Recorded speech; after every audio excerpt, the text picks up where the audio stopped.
Queridos irmãos, nós temos aprendido já bastante sobre oração. Embora o foco do texto de hoje não seja especificamente oração, o texto em si é uma oração.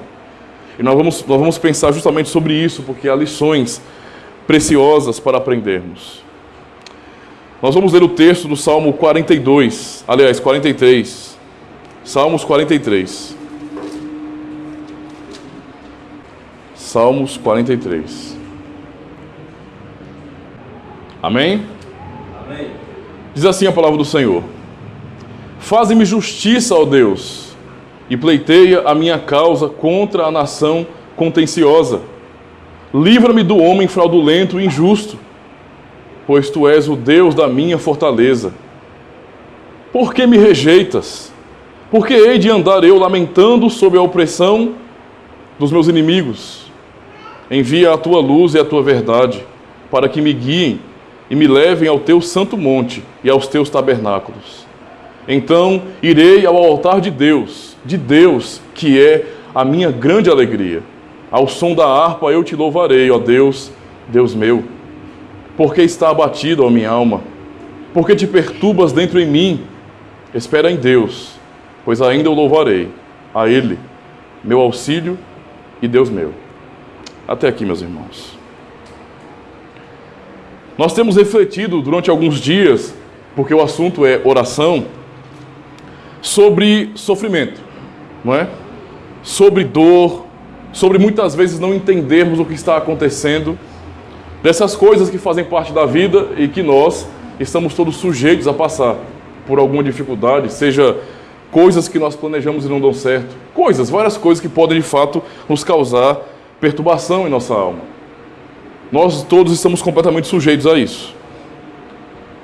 Muitas pessoas têm passado por aflições assim, por lutas, por dores profundas em seu coração, que as pessoas que estão de fora não podem até entender o que está acontecendo. Eu já passei por momentos assim, eu sei que muitas pessoas já passaram também ou estão passando. E às vezes nós ficamos tentando encontrar soluções que na verdade nunca foram soluções. Até trazem ajuda, mas não resolvem o problema, porque o problema é com a nossa alma. Muitas vezes, diante de tudo isso, irmãos, nós queremos achar a solução que o homem dê. O homem tem que dar uma solução, não é? E por nos apegar a isso, muitas vezes, o que acontece é que nós acabamos esquecendo de Deus. Quando nós olhamos para a Escritura, o que nós vemos nos Salmos principalmente, e junto à Lamentação de Jeremias, não é? São textos que expressam orações profundas, orações chorosas mesmo, clamores profundos de quem está triste e de quem expressa a Deus com sinceridade a sua tristeza. Que não finge, mas é sincero em orar e clamar a Deus e até perguntar ao Senhor por quê. Isso faz parte de nossa natureza. Nós somos fracos. E o Senhor, como Deus misericordioso, Ele não rejeita tais orações dos seus filhos. Toda essa angústia, tudo aquilo que nós passamos nessa vida, irmãos, só pode ter uma resposta verdadeira da boca de Deus. Tudo mais que acontece no mundo, todos os recursos são bons, são muito úteis, mas a resposta certa, ela vem do Senhor. A resposta que a nossa alma precisa, que pode dar alegria à nossa alma, vem do Senhor. A psicologia, a psicanálise, pode pegar todas as técnicas, não é, terapêuticas humanas, que são úteis, que servem muito, mas elas não podem resolver o problema da nossa alma. A nossa alma vive muitas vezes aflita por causa de nossos pecados e miséria. Nós sofremos porque somos pecadores. É o conflito interno que muitas vezes não nos permite entender o que está acontecendo. É um conflito terrível do nosso coração entre a nova natureza em Cristo e essa natureza velha. Nós estamos aqui nesse mundo ainda. Estamos numa tensão terrível que o ímpio não sente. O ímpio peca e para ele está bom pecar. Mas para nós que fomos santificados pelo Espírito Santo, chamados por Deus, para o povo de Deus, viver nessa tensão entre eras, viver hoje como nova criatura, como regenerado em um mundo caído ainda. Ou seja, estamos em um tempo onde as coisas, na verdade, já aconteceram espiritualmente em Cristo, mas ainda não, porque não vemos isso em nossa própria carne. Estamos aguardando a redenção, o dia que seremos perfeitos, que seremos completamente livres dessas fraquezas de nossa própria alma. Mas enquanto esse dia não chega, estamos sujeitos a isso, a chorar, a duvidar também. Isso não diz que eu sou crente ou não. Eu sou fraco. Em momentos de aflição, muitas vezes eu desabo. Faz parte de nossa natureza. E é por isso que o sermão dessa noite, baseado nesse texto, tem o seguinte tema: a confiança que precisamos ter na fidelidade de Deus. Nós precisamos ter um porto seguro. E o porto seguro, não é o que Deus dá, é o que Deus mostra. Se nós tentarmos aportar a nossa vida como um barco em qualquer outro porto, nós vamos naufragar. Nós vamos nos afastar do cais, nós não teremos de fato segurança eterna nesse porto. O único porto seguro é o Senhor, e é por isso que temos que aprender a confiar na sua fidelidade. Diferente de nós, que podemos prometer uma coisa e amanhã não conseguir cumprir. Muitas vezes nem é porque não queremos cumprir, é porque somos tão limitados que prometemos uma coisa e amanhã não sabemos nem se estaremos vivos. Nós não podemos garantir isso. Como o Tiago diz, ensina muito bem em sua carta. Não é? Não diga amanhã irei ali ou aqui ou fazer isso ou aquilo. Temos que dizer com consciência, se Deus quiser faremos isso ou aquilo. Nós muitas vezes planejamos e aquilo que nós queremos, que intentamos, não dá certo. Simplesmente não dá. E é por isso que temos que confiar em Deus. Na primeira parte desse salmo, irmãos, nós aprendemos uma lição muito preciosa na expressão do salmista. Nós aprendemos que Deus não quer que sejamos hipócritas, mas que sejamos sinceros e verdadeiros naquilo que nós sentimos. O salmista começa orando: faze-me justiça, ó Deus, e pleiteia a minha causa contra a nação contenciosa. Livra-me do homem injusto, fraudulento e injusto. Ou seja, essa primeira parte da oração do salmista, ele está clamando porque ele está reconhecendo em sua própria vida injustiça. Ele está sofrendo injustiça. Ele não identifica aqui no começo que injustiça é essa, qual a razão dessa injustiça, o porquê, mas ele fala que ele está sofrendo injustiça. Que povos, não é, vizinhos, que povos ímpios, que pessoas fraudulentas, ímpias, injustas estão, de fato, fazendo mal a ele. E ele está dizendo a Deus isso, nos ensinando uma lição preciosa de que nós, diante do Senhor, nós precisamos clamar a Deus assim. Às vezes temos uma mentalidade muito estranha e até temos medo. Não é? É por isso que nosso catecismo faz essa exposição da oração do Pai Nosso. Porque na oração do Pai Nosso, ele nos tira o medo de pedirmos a Deus que ele nos acuda. Às vezes pensamos, vamos orar pelos missionários que estão sofrendo em países muçulmanos, na China ou em qualquer país comunista. Vamos orar por eles. Vamos orar para que Deus abençoe todos em geral. E às vezes tem até medo ou algum receio de entrar na presença de Deus em oração e ali se derramar e falar a verdade de Deus. Eu não sei por que está acontecendo isso. Eu não consigo entender. Eu já tentei compreender tudo isso e falar assim, sem medo, mas falar assim de verdade. Eu estou me sentindo completamente injustiçado. Eu estou mal. Eu não consigo entender que o que está acontecendo comigo é uma coisa certa. Isso é apenas ser sincero. É apenas admitir o que nós estamos sentindo diante de Deus. É por isso que ele começa dizendo: faze-me justiça, ó Deus, e pleiteia a minha causa. Porque eu estou sendo injustiçado. Alguém poderia pensar: não, pastor, mas nós como cristãos reformados, nós confiamos na soberania de Deus, na sua providência. Logo, orações assim para nós não faz sentido, porque nós sabemos e nós temos convicção de que o que acontece é a vontade de Deus. Nada acontece à vontade dele. Nós temos declarado em nosso catecismo, em nossa confissão de fé, nós declaramos isso na Escritura. O texto diz isso, da palavra de Deus. Tudo o que acontece é a vontade do Senhor. É Deus quem opera tudo, tudo é a sua providência. Exemplos que às vezes nos deixam inibidos, como o exemplo que Cristo dá para consolo aos seus discípulos e que às vezes nos deixa com medo de orar a Deus. Porque o Senhor diz aos seus discípulos para que eles não temam aqueles que matam o corpo, antes temer aquele que pode lançar o corpo e a alma no inferno. Ele está falando de Deus ali. E então o Senhor Jesus diz para eles não temerem. E simplesmente ele fala: olhem para as aves dos céus. Olhem para as aves que vocês veem aí, que vocês contemplam. Um pardal sequer não cai no chão sem a vontade do vosso Pai Celeste. Até o cabelo de sua cabeça está contado. Os vossos cabelos são todos contados. Essas palavras de Cristo é para consolo, é para dizer assim, olha, tenham confiança, Deus está com vocês. O Deus que cuida de tudo, que providencia tudo, não cuidará de vocês? Mas quando muitas vezes lemos algo como isso, nós ficamos com medo, meu Deus.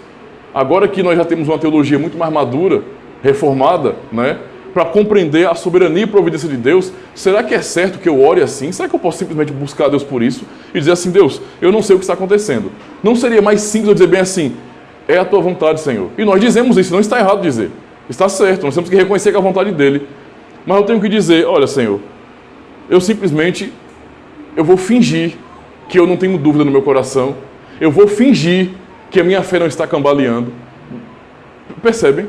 Com medo de afrontar o que nós conhecemos como providência. Nós não podemos ser assim, irmãos. A providência é um consolo para a nossa vida. Mas Deus não tira a nossa experiência de vivenciar tudo isso. Tudo é a providência dele, mas nós estamos aqui, vivendo, sentindo tudo isso. Estando alegres em um dia e abatidos no outro. A nossa vida é assim, e nós não podemos negar isso. Por isso a oração do salmista ela é uma oração sincera. Faze-me justiça, ó Deus, e pleiteia a minha causa. Eu estou clamando ao Senhor, não é? E me livra do homem mau. Me livra daquele que está cometendo justiça contra mim. Eu não consigo achar que o que está acontecendo comigo é uma coisa boa. E eu não tenho que achar que é bom. Na minha experiência pessoal, não é? Nas circunstâncias da vida, é dolorido. É mal. Deus tem um propósito com isso e a providência nos consola com isso aí. Mas não impede que nós venhamos em sinceridade orar a Deus e pedir socorro. Tem misericórdia de mim, Senhor. O Senhor quer nos ensinar isso. E é por isso que o salmista chega e ele ora a Deus assim.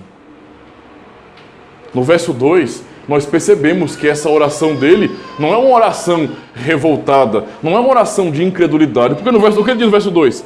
Pois tu és o Deus da minha fortaleza. A atitude de clamar pelo Senhor, de pedir a Deus, não é? Que ele livre daquela injustiça que ele está vivendo por alguém, porque alguém está causando mal a ele. Ele está fazendo isso, reconhecendo que só pode fazer isso, por seja fazer esse pedido a Deus. Deus é aquele que livra. É o Deus de sua fortaleza. Quando nós oramos, não é pedindo para que Deus faça aquilo que ele não já quer fazer. Como um pai, e é assim que Cristo nos ensina, ele quer abençoar os seus filhos. Ele já providencia o que nós precisamos. Então a providência dele, não é, faz parte da sua bênção paternal, da sua misericórdia em nossas vidas. Oremos por isso. Ele reconhece, tu és o Deus da minha fortaleza. A minha força está no Senhor. Por isso me acode. Então essa é uma oração que mostra que o salmista, sim, ele confiava em Deus, embora estivesse insatisfeito com a situação da sua vida naquele momento, porque ele estava sofrendo. E quando dói, nós simplesmente gememos. E se fingirmos que não está doendo, e se segurarmos o choro, não é? E não quisermos de fato desabafar diante de Deus, nós estamos perdendo uma bênção muito grande. Estamos ficando duros à toa. Estamos perdendo de nos derramar diante do Senhor. Temos que, de fato, ser sinceros diante dele e aproveitar a sua presença e, verdadeiramente, irmãos, clamar ao Senhor para que ele nos livre do inimigo. Não é errado pedir a Deus que nos dê paciência. Eu lembro quando era novo crente, algumas pessoas diziam, não peça a Deus paciência quando a gente pede paciência, né? Eu não sei porque diziam isso até hoje. Acho que eu vou envelhecer e não vou entender por que falavam isso. Mas falavam, e eu ouvia. Não é? O ponto é, nós podemos pedir tudo isso ao Senhor. Que Ele nos dê paciência, que Ele nos fortaleça, que Ele nos dê sabedoria para que na hora da angústia nós venhamos compreender que a vontade dEle é perfeita, é santa, e que por mais que esteja doendo agora, eu vou ver no final que isso trará alegria para a minha alma. Nós temos que confiar nisso. Por isso temos que clamar ao Senhor dessa forma, com sinceridade. Ele não está sendo desrespeitoso com Deus, mas ele é crente verdadeiramente. Está sofrendo e está sendo sincero diante do Senhor. Quem nunca se sentiu abandonado, irmãos?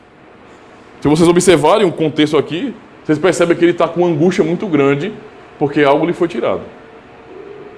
Nós vamos pensar sobre isso, mas ele foi afastado de algo maravilhoso para a vida dele. E está sofrendo. E aí, esse clamor, não é, para que Deus o ouça, ele vai demonstrar aqui, ainda no verso 2, com essa pergunta, por que me rejeitas? Aí o cristão hoje, que quer dar uma de super crente, santão, né? Perfeito. Ele vai dizer bem assim, misericórdia. Olha o que o salmista disse. Como é que esse salmista pode falar um negócio desse para Deus, hein?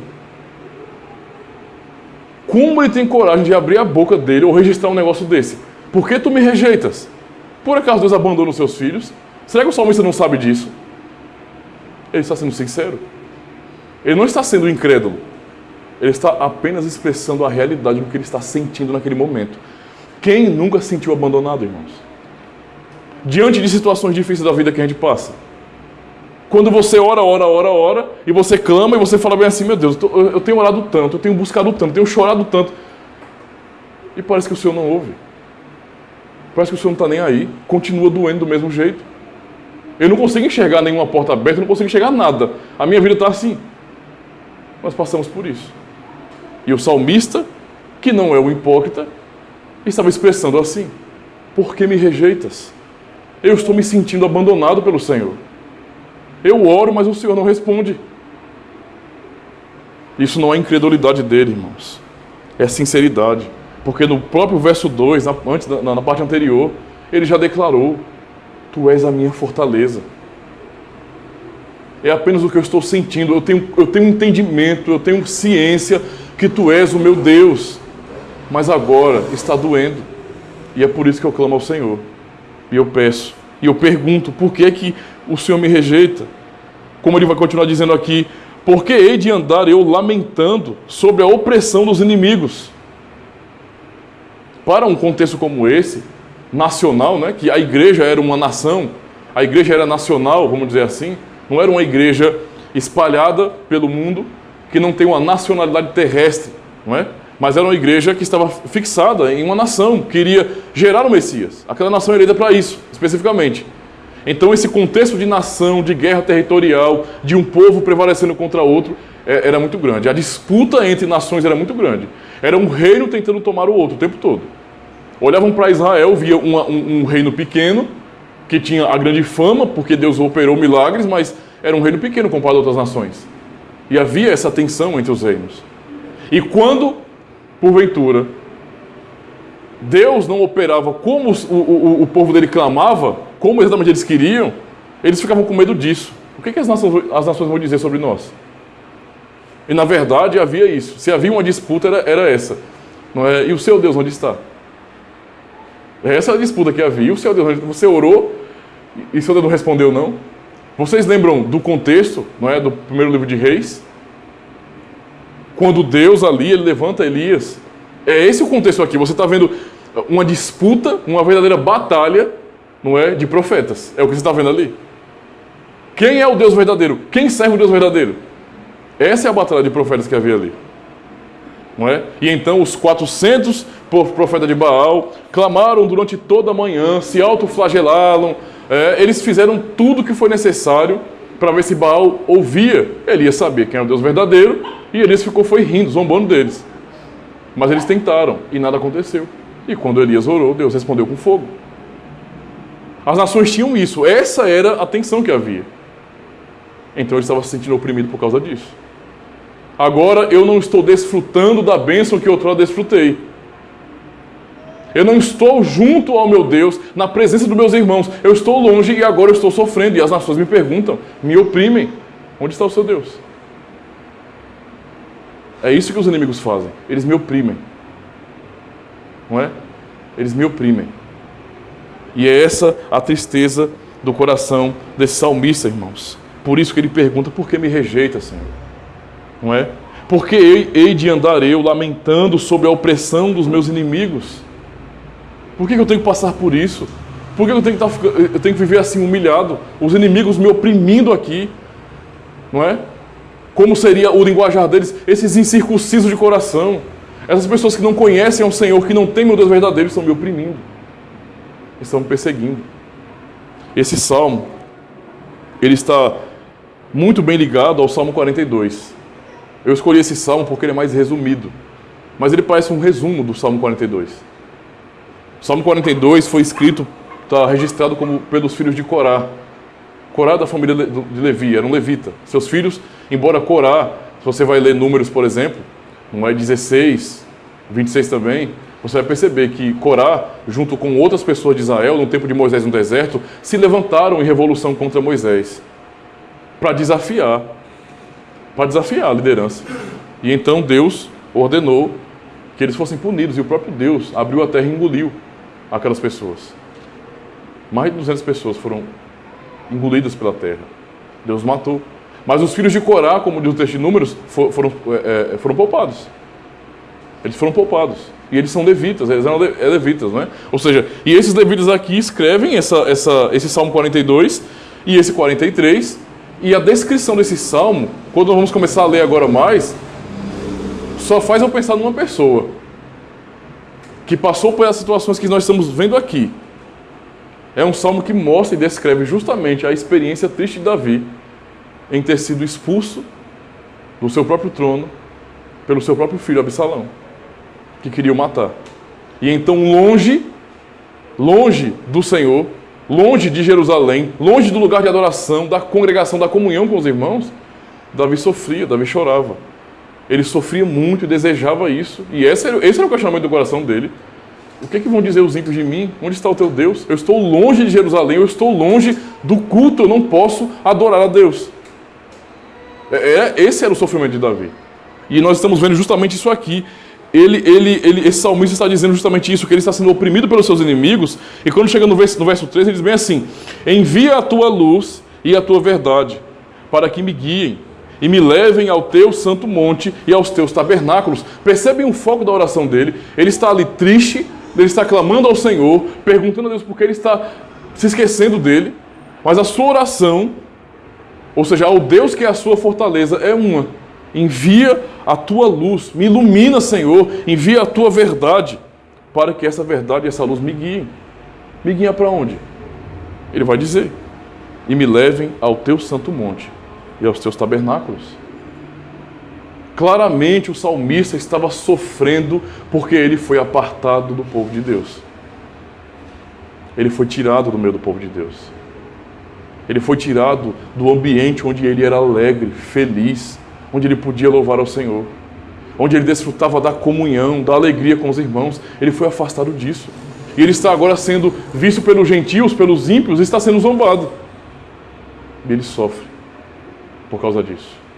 O Salmo 42 mostra expressões muito profundas do salmista, por exemplo, onde ele fala: no verso 4, lembro-me destas coisas, e dentro de mim se derrama a alma, de como passava eu com a multidão do povo e os guiava em procissão à casa de Deus, entre os gritos de alegria e louvor, a multidão em festa. Então é a mesma realidade aqui no Salmo 43. Ele está triste, ele está profundamente triste e clamando a Deus por causa disso, porque ele está afastado daquilo que ele mais amava, da bênção de poder fazer parte do povo de Deus, desfrutando dessa comunhão. Ele foi apartado, ele foi tirado dali. E longe ele clama, ele chora. É um clamor de saudade. É uma tristeza profunda, não é? De estar mais uma vez reunido com seus irmãos. De poder estar em comunhão e poder compartilhar e falar com pessoas que têm uma mesma fé. Que podem conversar uma só coisa. Que podem ter os mesmos motivos de alegria. Que têm a mesma consolação para ser compartilhada. Que são pessoas que têm a mesma esperança de um dia estar com Deus. Ele não estava desfrutando disso. E essa era a causa do seu lamento, da sua profunda tristeza. E aqui nós aprendemos uma coisa muito importante diante disso, irmãos. O salmista estava aqui ansioso realmente. Ele estava triste, angustiado. Essas perguntas aqui: por que tu me rejeitas? Por que o Senhor permite que eu seja oprimido pelos inimigos? Por que o Senhor permite que sobre minha vida tenha injustiça? São perguntas de uma pessoa que está triste demais, que está tão confusa por causa da dor, que pergunta essas coisas para Deus. Que meio que se esquece de quem Deus é, às vezes. E que mais que saiba que Ele é o Deus verdadeiro que salva, por causa da dor. Tal pessoa age assim. Essa é a razão da pergunta do salmista, não é? E aqui o Senhor nos ensina algo muito precioso. Apesar da dor desse salmista, ele tem muito claro o que ele quer. O meu desejo é voltar, Senhor, é ir até o teu santo monte, é voltar a habitar em teus tabernáculos. Eu quero que o Senhor envie sobre mim a tua luz e a tua verdade para que eu seja guiado até lá novamente. Eu não quero mais ficar longe do Senhor. Eu quero estar perto. E esse é o seu clamor. E diante de uma situação como essa, nós aprendemos princípios maravilhosos da palavra de Deus sobre nossas vidas. Por exemplo, Filipenses 4, versículo 6. O que Paulo diz à igreja é muito importante, porque todos nós estamos sujeitos a tristezas assim. Não importa qual é a razão do problema. A razão do salmista aqui especificamente é porque ele estava afastado de Deus, e estar afastado do povo de Jerusalém não significava apenas estar afastado do culto, mas de toda a bênção que diz respeito a fazer parte do povo de Deus. Todo o cuidado, a companhia, a família, os irmãos, os amigos. Ele estava longe de tudo isso.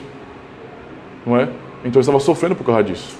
A nossa situação pode ser similar, também pode ser assim, ou pode ser vários outros problemas. Paulo ensina à igreja justamente isso. Não estejais inquietos por coisa alguma. Antes, as vossas petições sejam em tudo conhecidas diante de Deus pela oração e súplica com ações de graças. A Escritura nos manda fazer uma coisa quando a nossa alma está abalada: orar. Não orar porque o pastor disse: meu filho, ore, use essas frases, repita a oração do Pai Nosso até a sua mente cansar. Não. É em sinceridade você orar. E você se derramar diante de Deus. Fazer com que a sua ansiedade, as suas dores, as suas frustrações sejam conhecidas diante dele. Ele sabe, ele sabe. A pergunta é: você sabe? Por que ele nos pede para orar? Porque talvez nós ainda, como imperfeitos que somos, não tenhamos ainda enxergado bem o que está acontecendo. E é geralmente o que acontece. Ele quer que nós venhamos orar para isso. Quando eu oro baseado no que Cristo me ensina, quando eu oro sinceramente pelo conhecimento que Deus nos dá, como o salmista pede a Deus a tua verdade, envia a mim a tua luz e a tua verdade. Aí nós lembramos, do Salmo 119, verso 105, lâmpada para os meus pés é a tua palavra, Senhor, luz para o meu caminho. É a tua palavra, luz para o meu caminho.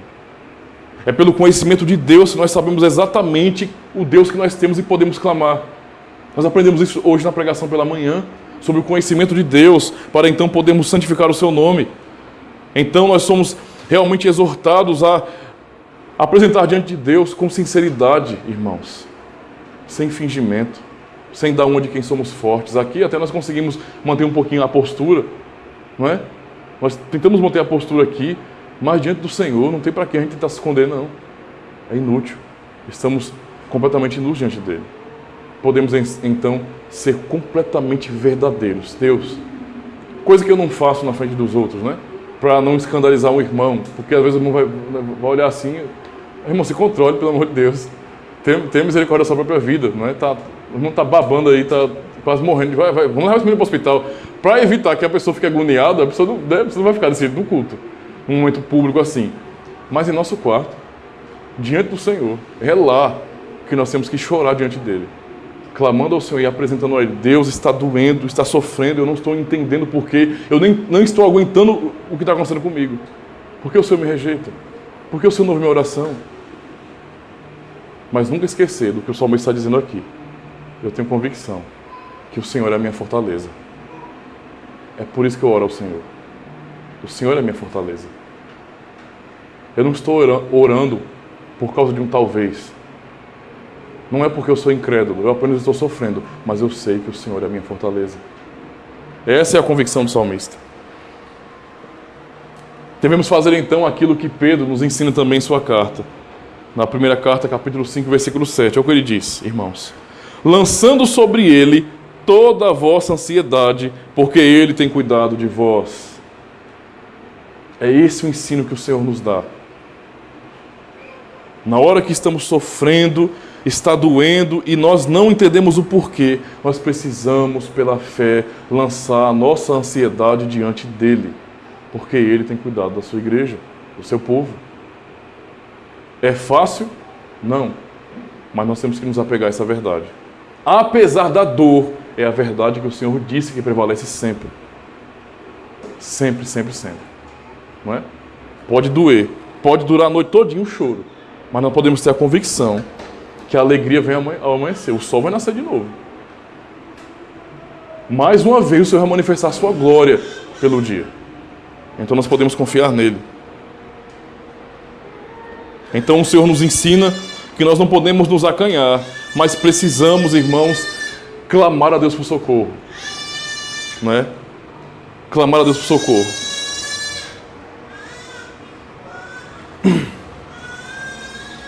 Uma coisa importante que aprendemos também sobre essa maravilha acerca do que o salmista nos ensina aqui é que a sua motivação para clamar a Deus é uma. Ele está sofrendo por uma razão. Eu não posso desfrutar disso. Eu estou longe. Se o Senhor ouvir a minha oração, se o Senhor me guiar, se a tua luz e a tua verdade me guiarem até o teu santo monte, não é? Me guiarem até os seus tabernáculos. Aí no verso 4 ele vai dizer: então irei ao altar de Deus que é a minha grande alegria. Você já teve na sua vida algo que você ama muito fazer, que você gosta, e aquilo lhe foi tirado? Tenta imaginar, por exemplo, a dor de alguém que perde alguém que ama. Tenta imaginar isso aí. Você ter alguém que você ama, que você se alegra por estar com aquela pessoa, seja um amigo, seja um irmão, seja um parente, seja pessoas que são próximas de você, seja comunhão na igreja, e você perder isso. Nada que você tem de material é igual a isso aí. Absolutamente nada. E pessoas que valorizam material, não é? Bens materiais, coisas, são pessoas que são desumanas. Elas não sabem o que é amor, não sabem de nada. Estão perdidas completamente, não conseguem nem desenvolver, socialmente falando, não conseguem nem desenvolver os seus relacionamentos. Elas não entenderam ainda o que é amar. Não praticam isso. Mas quem está se apegando realmente às pessoas, quem ama com sinceridade as pessoas, não é? Mesmo com suas limitações, sabe muito bem o que é ser afastado. Pois é, a alegria desse salmista aqui não é uma alegria egoísta. É a alegria que vem de Deus. Ele fala: se o Senhor então me der essa bênção, eu irei ao altar de Deus. É o desejo dele: eu quero voltar para Jerusalém, eu quero voltar para poder adorar a Deus. Eu irei ao altar de Deus que é a minha grande alegria. A minha grande alegria é servir ao Senhor, é adorar ao Senhor. Eu tinha prazer em estar na presença dele. Eu tinha prazer realmente de poder aproveitar na presença do Senhor e adorar com meus irmãos. Isso aqui é o contexto, não é, que o salmista tem. Quando ele fala que queria estar diante de Deus, aí você pensa bem assim: mas pastor, ele não já estava diante de Deus? Ele não estava orando? Mas o ponto aqui não é esse. Estar diante de Deus, no contexto da aliança, como o salmista é um filho da aliança, não é estar sozinho simplesmente. Deus não é exclusivista, não. Deus fala com o seu povo, Deus diz ao seu povo, Ele exorta e consola o seu povo, Ele fala: vocês são o meu povo. Era disso que estava sentindo falta. Eu quero ir para Jerusalém, lá é o lugar de adoração. É lá que todas as tribos se reúnem ano a ano para servir ao Senhor. Eu tinha prazer em fazer isso, em me locomover da minha habitação, da cidade onde eu morava, e me dirigir a Jerusalém. Ali havia alegria, todos se alegravam em cultuar a Deus. Era tempo de festa em Jerusalém. E ele diz que Deus é sua grande alegria. E ele fala, lembrando do que ele podia fazer e não pode mais: ao som da harpa te louvarei. Ó Deus, Deus meu. O homem está sofrendo aqui por saudade de cultuar a Deus com a igreja. Está sofrendo por saudade de cantar louvores ao Senhor. E na hora do culto, poder ouvir o som da harpa e ter prazer em que toda a congregação está ali, exaltando o Deus Todo-Poderoso. Era disso que ele sentia falta. Talvez não seja bem essa a situação da sua luta, do seu sofrimento. Talvez você desfrute disso. Mas um ponto aqui que o Salmo nos deixa bem claro é que não existe nada mais importante, mais rico e melhor do que estar diante do Senhor. Pode nos faltar tudo. Veja, fora de Jerusalém, faltava tudo a este homem. Ele não estava com sua família, Não estava com seus amigos, ele estava só. Ele estava sofrendo por saudade de Jerusalém. Mas pode faltar tudo. O que não pode faltar é a presença de Deus na minha vida. Eu preciso estar diante do Senhor. Sabe? Há momentos que nós passamos por situações assim, onde coisas não dão certo. E por mais que seja ruim, por mais que nos preocupe, sempre fica pior se nos afastarmos. Sempre piora quando por causa de lutas ou porque nós achamos que Deus simplesmente nos abandonou, ou fazemos como o salmista, por que nos rejeita? Por que me rejeita? E então eu não suporto esperar a vontade de Deus e saio e fico desesperado, vou embora. Lá fora eu vou sofrer muito mais. Lá fora eu não vou ter o consolo que eu tenho na igreja. Eu não vou poder ouvir a voz do Senhor falando com o seu povo, dizendo não somente a mim, mas aos meus irmãos: eu sou o Deus de vocês, eu consolo vocês, as minhas promessas são fiéis. O Senhor nos ensina, irmãos, que não há nada mais importante de tudo que nós podemos perder nessa vida, irmãos. O que nós não podemos perder é a nossa comunhão com Deus. É a alegria da salvação. Foi por isso que Davi orou, se humilhou diante de Deus. Não retires de mim o teu Espírito Santo. O Salmo 51, devolve-me a alegria da tua salvação. São expressões de quem está doente, sabe, enfermo em sua própria alma, por perceber o mal que fez e como estava afastado em comunhão de Deus. Assim está o salmista também, desejando aproveitar com a igreja, com o povo de Deus, a presença do Senhor. Isso é o mais importante de tudo. É isso que leva o salmista a se entristecer de verdade. Né? Imagine,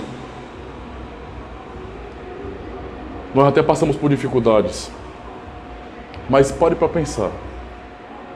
Imagine que nós não pudéssemos mais nos reunir assim. Imagine se não pudéssemos mais cantar louvores ao Senhor. Se não pudéssemos mais ouvir a palavra de Deus, ouvir pregação da palavra de Deus. Se não pudéssemos mais ter convicção aqui, em comunidade, que Deus está ouvindo a oração desse povo. Imagine chegar um dia, irmãos, e misericórdia disso, onde somos impedidos de nos reunir. Será um dia terrível. Eu fico às vezes pensando naqueles cristãos que vivem em países muçulmanos, que mesmo sob situações assim, eles de alguma forma procuram adorar a Deus. Mas eles sofrem.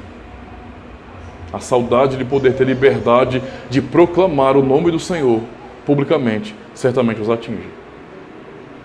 Temos que orar por essas pessoas.